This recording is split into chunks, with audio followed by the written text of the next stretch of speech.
up breathing on purpose, heart steady, I feel aligned. Every step that I'm taking, you already drew the line. I'm right on time by your design, covered in grace, I don't have to try. I'm walking light in perfect peace, I'm where I'm meant to be.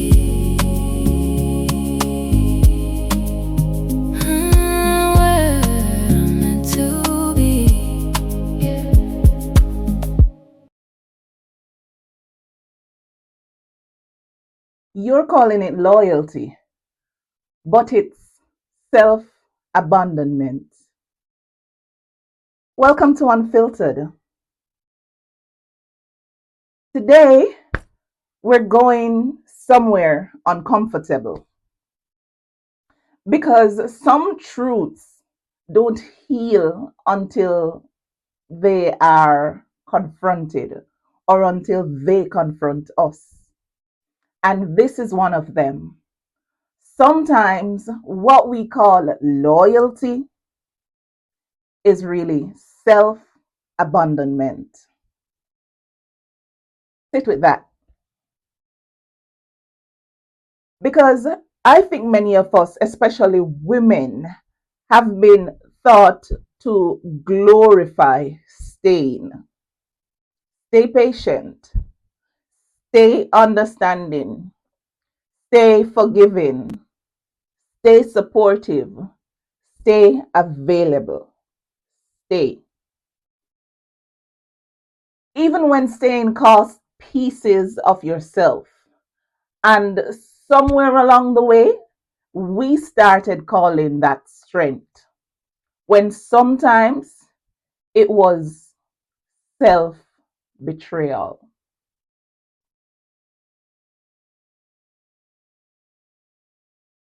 When loyalty sounds noble but feels heavy. Let's define what that means.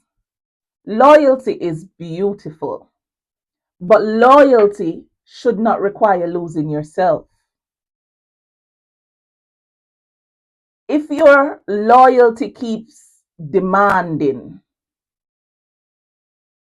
if your loyalty keeps silence when something hurts you, if your loyalty keeps shrinking to keep the peace, or overgiving while being underfed, or enduring what keeps you wondering, we need to ask, is this loyalty? Or am I abandoning myself in the name of love?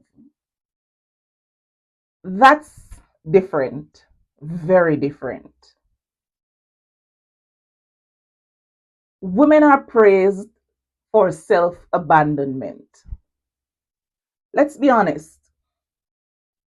Sometimes women get rewarded for disappearing, for being the strong one,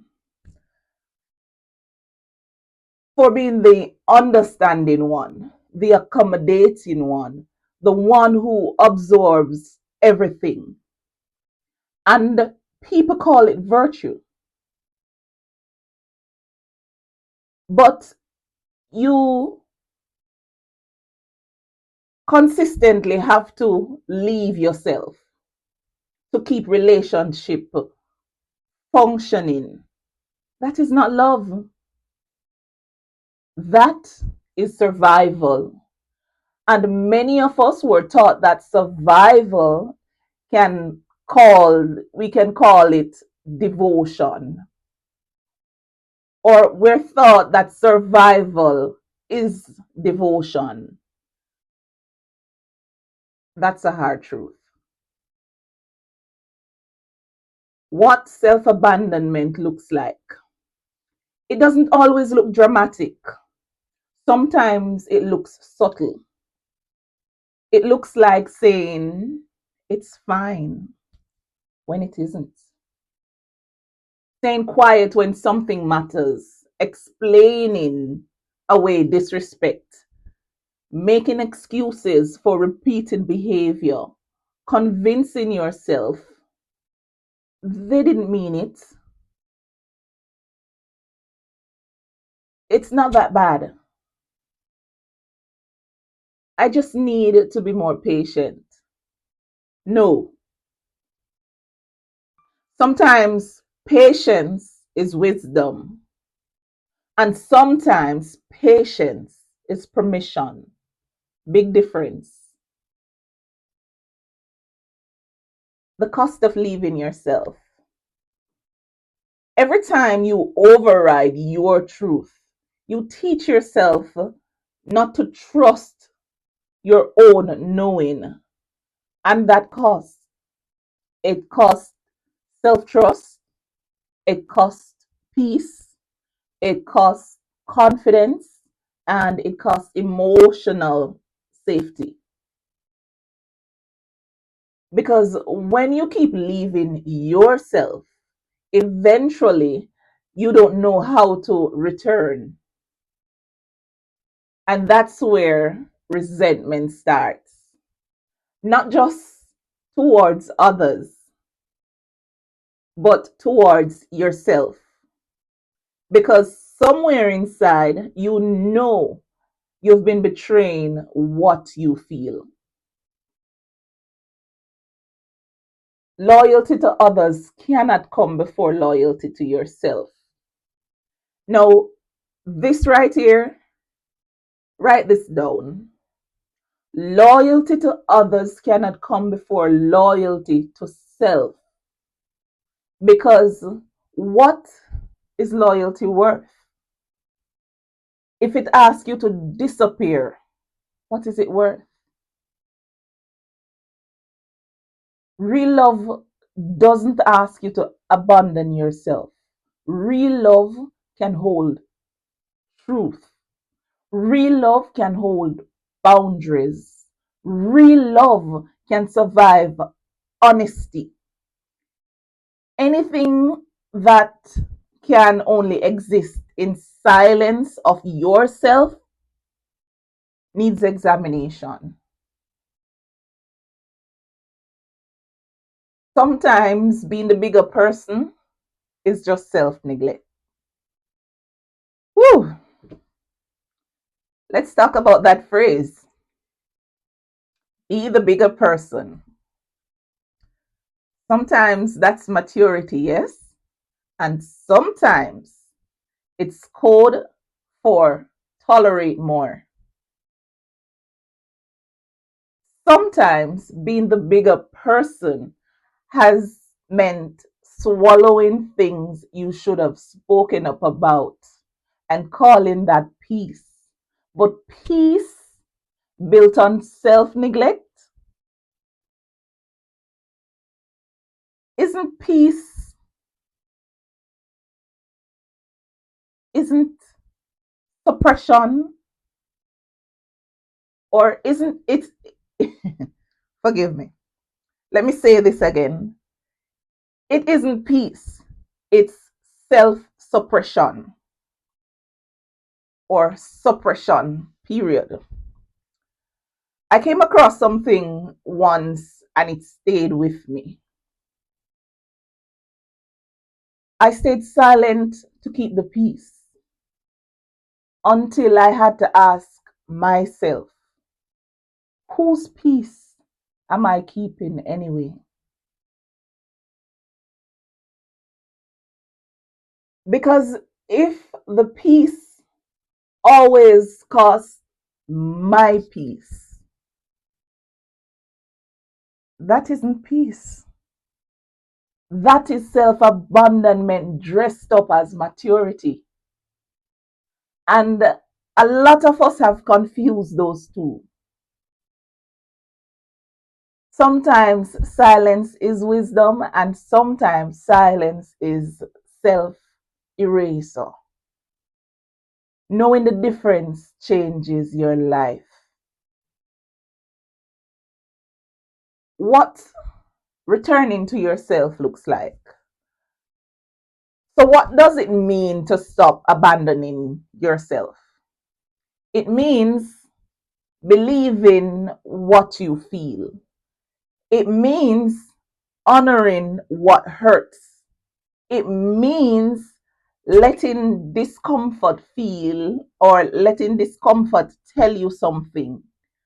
And it means not betraying your needs to keep harmony. It means returning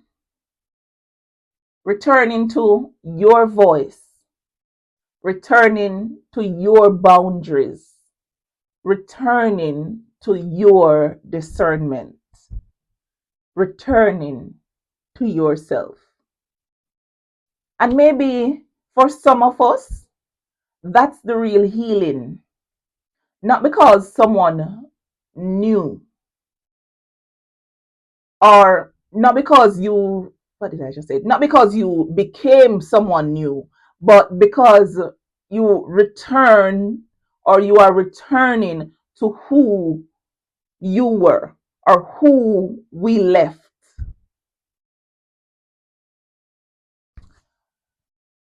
The hardest truth sometimes, you stay because leaving changes your identity. That's one of the hardest truths. This is deep. Sometimes you don't stay because of loyalty. Sometimes you stay because leaving would force you to become someone unfamiliar. And that's terrifying because leaving old dynamics often means leaving old versions of you. The fixer, the peacekeeper, the overgiver. And if you've built identity around these roles, letting go can feel like losing yourself. When really, it may be the first time you find yourself. In closing, ask yourself honestly, where have I called something loyalty when it was actually being self-abandonment? Where have I been leaving myself to keep something else alive? And what would it look like if I stopped? This is all. This is episode 36 of Unfiltered. Sometimes the deepest betrayal is not what others did to you, it's where you abandon yourself. And healing may begin there. I am Colleeno Chippy. Stay grounded, stay aware, stay unfiltered. I'll see you in the next episode. Mwah. What good? I've been walking through the silence, learning how to hear every quiet whisper, guiding me away from fear. Had to trust the process, even when unclear. Now I see the purpose, everything is here.